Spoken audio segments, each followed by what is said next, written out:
Dr. Miller is back to speak about adverse childhood experiences and associations with developmental disabilities. Dr. Miller. Well, thank you. That was a short break. I will have to mention that though I work for the California EPA, that none of my comments today represent the state of California in any way. And as far as disclosures, I do get funding for our pediatric environmental health specialty unit from two federal agencies, the ATSDR, Agency for Toxic Substances and Disease Registry, is part of the CDC now, and the U.S. EPA. And I think this is the third time in about 6 years that I've been honored to be invited here. And these are objectives that I put out, these very kind of specific things. But really, what I'm here is to introduce issues about the environment as might be relevant to people that are involved in dealing with various developmental issues and disabilities. And I think it's if I could get some interest, then what you do with that as a profession or a group of professions, that's for you people. I don't really have that particular answer. So this is the third time around in a few years. I'd like to thank Lucy for inviting me, again. So if I do it enough times, one of these times I'll get it right. The perspective that I have, and I think I want to introduce here, is this ecologic framework for health. So this is what I would think of as truly integrative medicine. So things happen that are important from the molecular level, the cellular level, organ system, and the individual, but that the persons involved are nested within their family, their home, their community, and society in general. And those influences also impact our health and interact with chemical exposures that we might have. And then these events happen over the life course. So from preconception through old age, and then even in some cases there's evidence of multi-generational impacts, just as there are in the social world. So I think that we need to be considering and thinking about these things as a total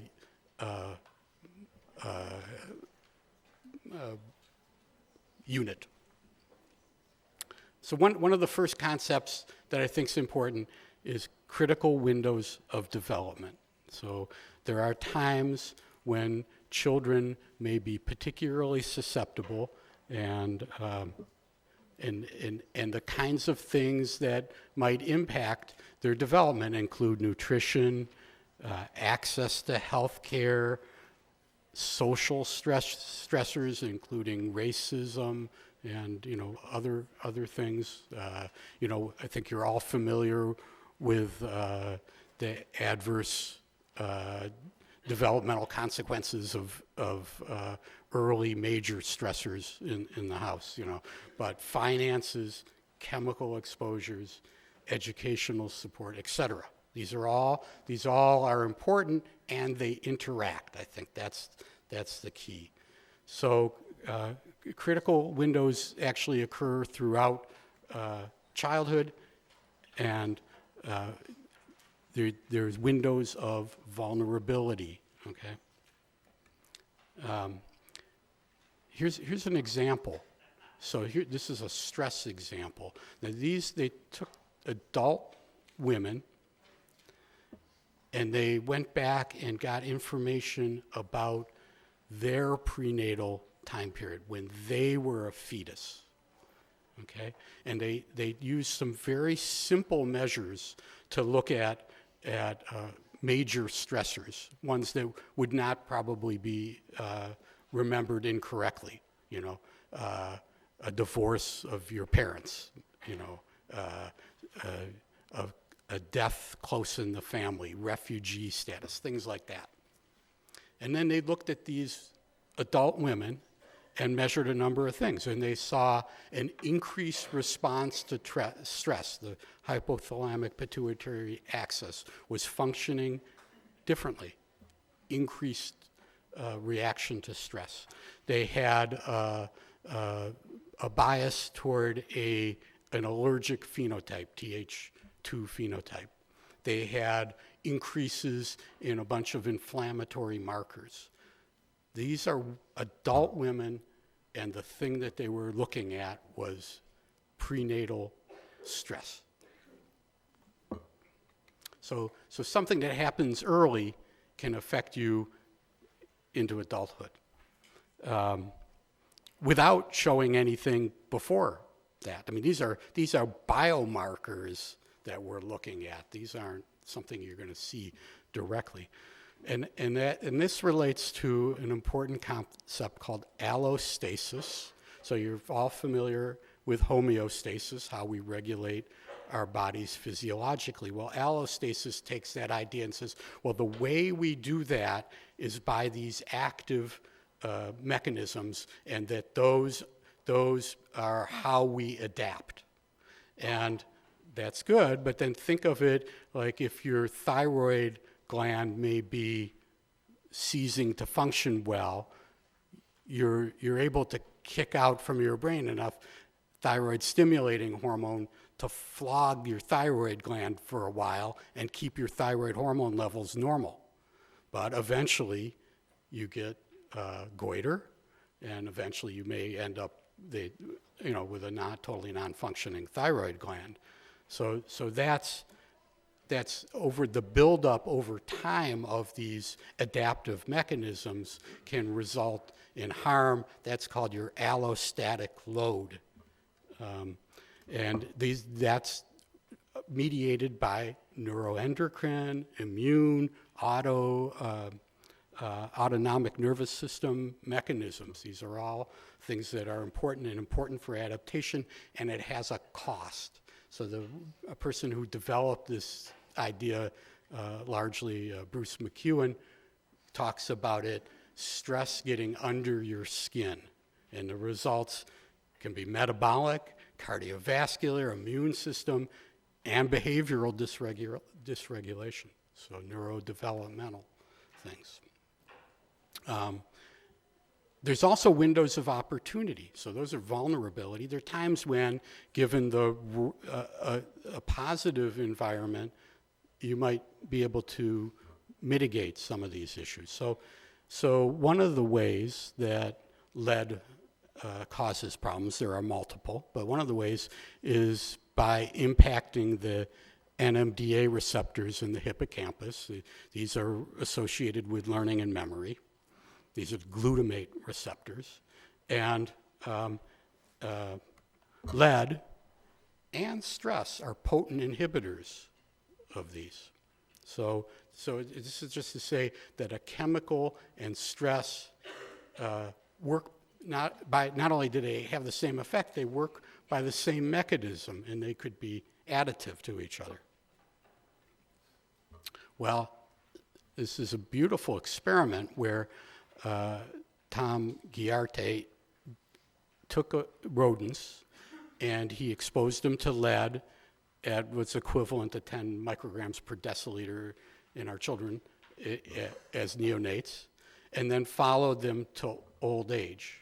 So as adults, the lead exposure results in decreased number of NMDA receptors, as well as decreases in learning and memory. Also, brain-derived neurotrophic factor. So that alone is interesting. But then he took and divided the lead exposed into two groups along with the control, and one group he put in an enriched environment. So for a rodent, that's more other friends to play with in the cage and a wheel and maybe a few other things, a little bit more handling. those in the enriched environment performed in their memory and learning the same as the controls that didn't get any lead, and their NMDA receptor activity was the same as controls. This indicates there's an opportunity during this developmental period to at least mitigate some of the negative effects. So this talk really was designed around in part around the idea of resilience in children. And so that's part of it, that we have opportunities to these windows that if you let them go by, then things might be fixed. So the brain-derived neurotrophic factor, same kind of picture as that NMDA receptor. It's altered, lowered by depression and these chemicals, methylmercury and BPA. These are common. It's elevated by antidepressant and by physical exercise. And there's studies looking at combining treatment for stroke victims with both intensive physiotherapy and behavioral therapy, and then with or without the antidepressant. The antidepressant increases this ability of the neurons to connect, in a sense, because that's the function of brain-derived neurotrophic factor is neurogenesis, and so it helps to increase the adaptation. So why do I bring it up? Well, I think that the idea is that they're chemical and social stressor factors that both interact, and they're things and critical windows when you might make some difference. So how about with disabilities? What do we know? Well, not a lot. The environmental health world doesn't have, it has these kind of things. We have this exposure that might affect, attention deficit disorder incidents or something like that. But how about, in children or even adults that have any kind of disability, is the exposure to methylmercury more or less of a concern? Well, we don't really have much information on that. But here's one study that looked at this testing in North Carolina, I believe, that they do exit testing at certain grade levels. And to make it really simple, this bottom line here is the impact of increasing your blood lead from 1 to 5 micrograms per deciliter, and these are the lower scoring on the exit exams, and these are the higher exams. The impact of lead on those who were already higher scoring is less than those that were in the lower scoring group. So I think that to me, that's an indication that, yes, you should be paying attention to some of this stuff. This is potentially important. So preconception, we know that people are exposed preconception. They can find PCBs, polychlorinated biphenyls, for example, in the fluid around the egg. We know that sperm can be affected by exposure to various chemicals. In the work that I do with childhood leukemia, paternal smoking preconception is associated with increased risk of childhood leukemia. So that indicates there's some germline alteration. I think prenatal mother's health and mother's chemical exposures we're pretty familiar with. I don't think I have to say too much about that, but certainly nutrition, health, and medicines are important. But here's a study that I think is pretty impactful. They looked at Chlorpyrifos, which was the most used insecticide in households up until around 2004, when those uses were removed, partially because of these studies. but is still used in agriculture. And they measured cord blood levels of chlorpyrifos, and then they followed up these children, and they have 3 and 7 years of follow-up. And so the more highly exposed, still, this is not high, this is New York City residences. These are not highly exposed people. These are kind of average exposures. There were delays in psychomotor and mental developmental indexes.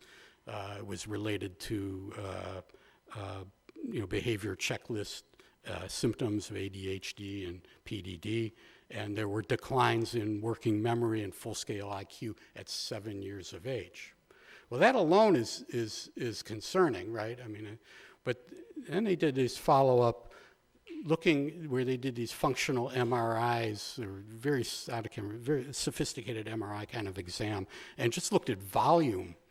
And there were these volumetric changes in the surface of the brain in a number of areas in those with the higher exposures compared to lesser exposure.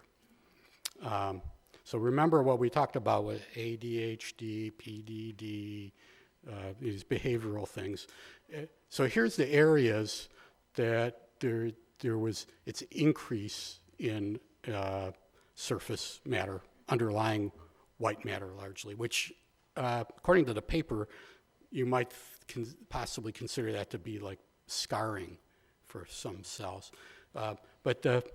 So you get the posterior, middle temporal, inferior, postlateral, gyri, bilaterally. What's that associated with? Attention and receptive language, superior frontal gyrus, et cetera, social cognition, gyrus rectus, reward, emotion, inhibitory control, executive function. So these areas are physically different in the children with these prenatal exposures, when they're older children.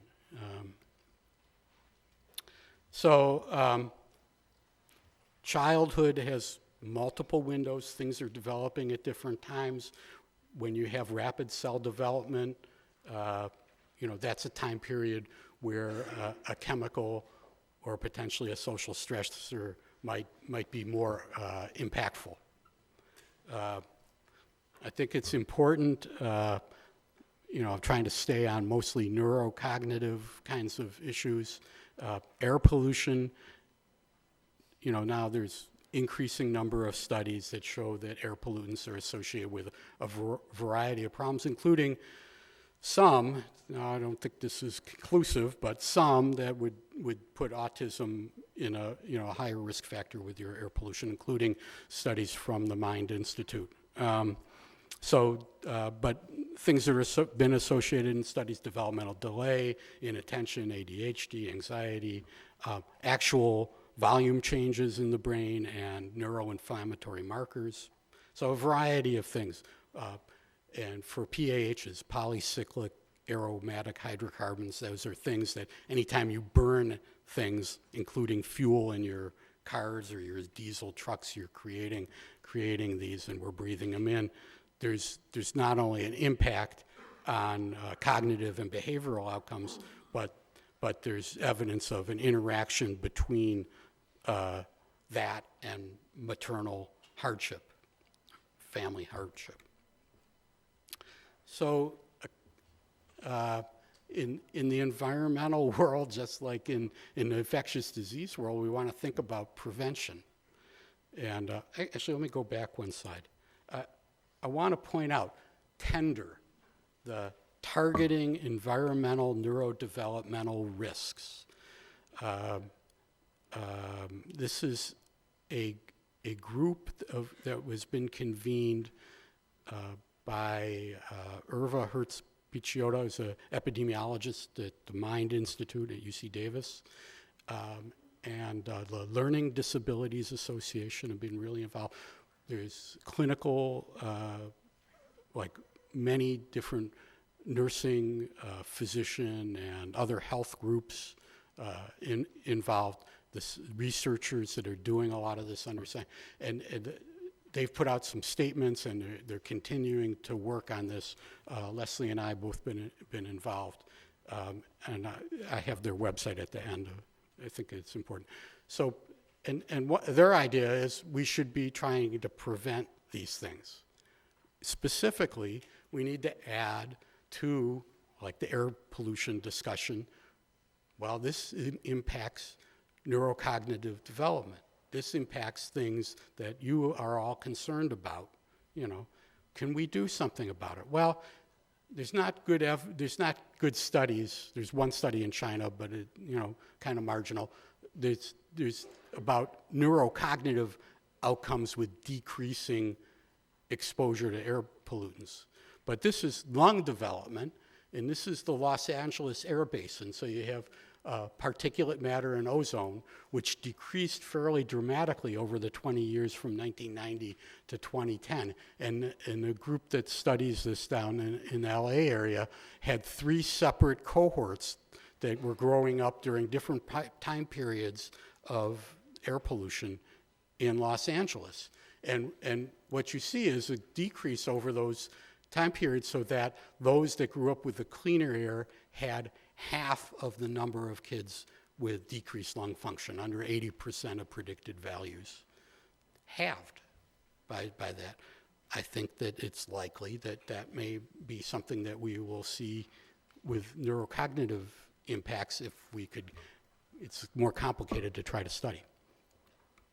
So this is about resilience. So this is a model or a communication tool the Frameworks Institute developed, and it's just to say, okay, well, resilience has a lot of different inputs into it, okay, and you can think of it like a scale, and if the scale balances to one side, you may end up with a negative outcome or a positive outcome. So you can add together these various factors: abuse, neglect, chemicals. So that's what we add to it. They talk about a lot of other things.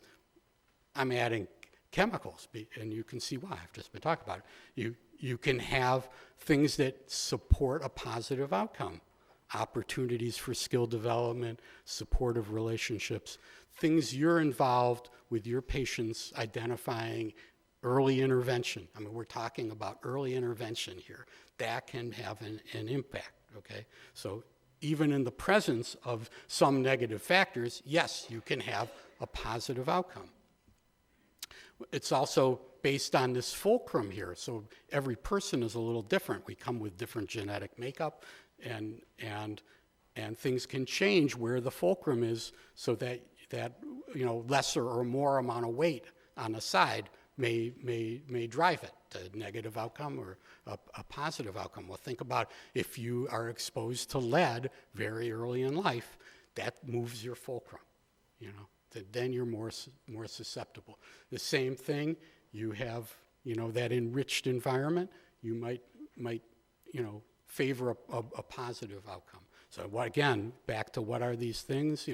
Stressors that include finances, built environment, chemicals, education, social support, a whole mishmash of, it's everything, So we have in our society of individualism this idea that positive outcomes are the result of people bootstrapping themselves up.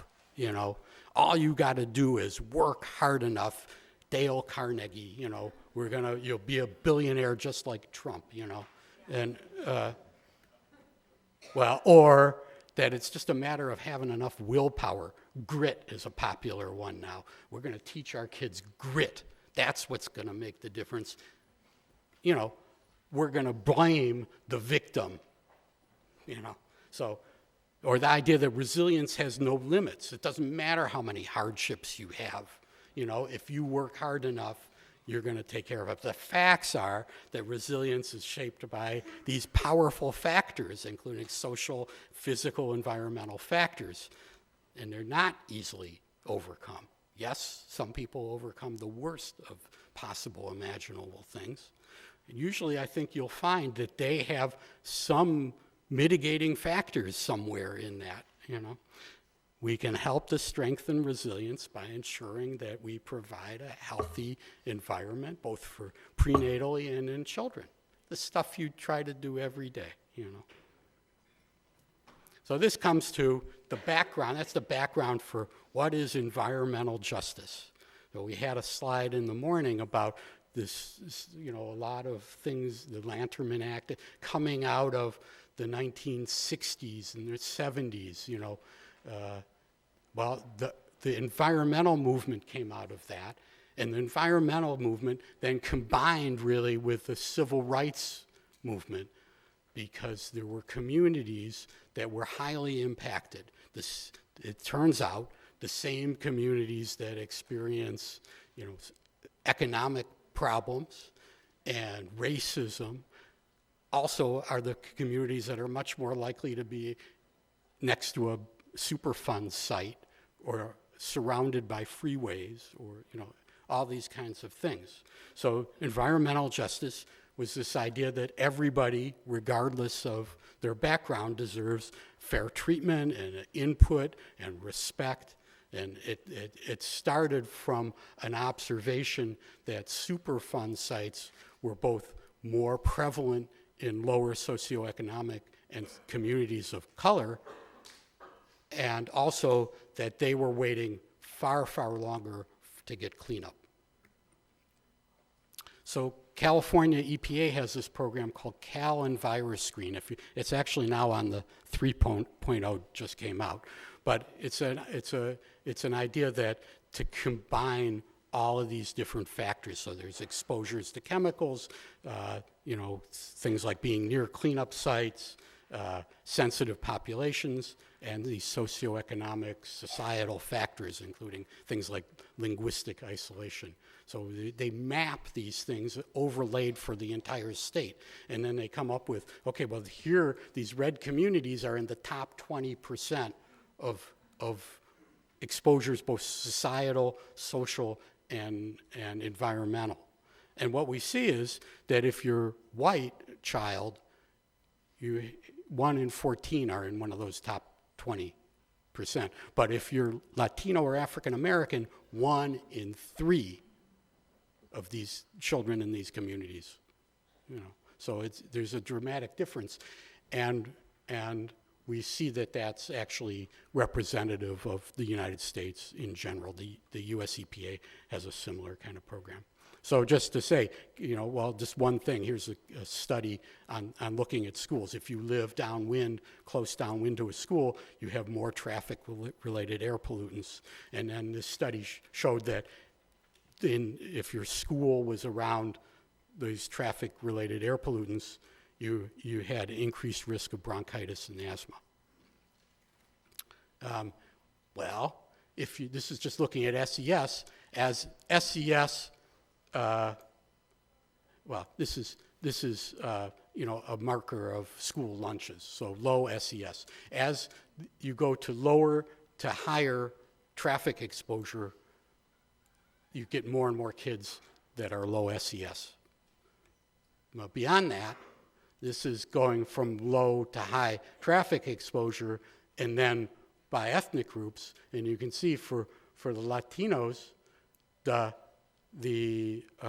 higher the traffic exposure, the higher the percentage of Latinos. Same thing for African American children, and just the opposite for white children. And this has been correlated with academic performance. So as you go, if you go from low to high air pollution levels, academic performance decreases as well, and they try to control for everything. In trying to wrap up some of this, this is from a study of early intervention. These are the 1960s, 70s early childhood education studies, kind of the precursors or the beginnings of Head Start. And those at this one, which was at Brookline, Massachusetts, being in an enriched environment, as this model's program was, ended up in increasing your your high school graduation, decreasing your eventual involvement with juvenile detention and et cetera. So this is your early childhood. This is well demonstrated to be cost effective. And what were they studying? I would say we don't exactly know. Is this SES? Those are also the same kids that were more likely to be exposed to high lead levels or any of these other things. So are you possibly treating those? There's been no intervention study to date yet that looks at the impact of, all this kinds of special programs you might have for children that are lead exposed to see does that alter the result. So there are these critical windows. Exposures can be chemical, physical, social, historical. Low-income children, communities of color are disproportionately exposed to both the social stressors and to toxic environment. And it's really important, if you want to see the impact of things, you've got to address more than one of the multiple causes. So then, this is really trying to conclude, what is somebody who's a health professional supposed to do? I know this is overwhelming. One, Leslie and I work for these PACERs. We not only do education, but we help people work through questions, Sometimes there's simple answers. And there's a lot of material on our PACER website, which is down here somewhere, including fact sheets and pesticides. What would be one thing to come out with? Integrated pest management. That's trying to use less pesticide. Doesn't say you wouldn't use any, but it's approaches to reduce pesticide use. Lead, you might want to be screening. Children with, it has been said that anybody with developmental disabilities really should get a lead test. Tobacco exposure, you want to, that's pretty simple. We all know about what to do. Consumer products, here's a website, couple websites with information. One about cosmetics, which are significant exposure to endocrine disrupting chemicals for young women who are likely to be getting pregnant. And then the last thing, and you've got all this in your syllabus, but the story of health, that's a continuing education program that we develop with a bunch of partners. You get quite a few credits for doing it. It follows a family, different members of the family with different illnesses through the multiple kinds of things that might impact one. So there's a story about asthma, child with asthma. There's a story about a child with learning disabilities and a child with leukemia. And we'll be releasing in the next few months one about infertility and reproductive health. And then other resources here. I'd throw in National Medical Legal Partnership. If you're not aware of it, that would be a good one, because a lot of environmental health things turn out to be housing issues, just like other things we've heard about today. Medical Legal Partnership, there are over 200 of them around the country where doctors and lawyers work together to help address, because we can't do everything. Thank you.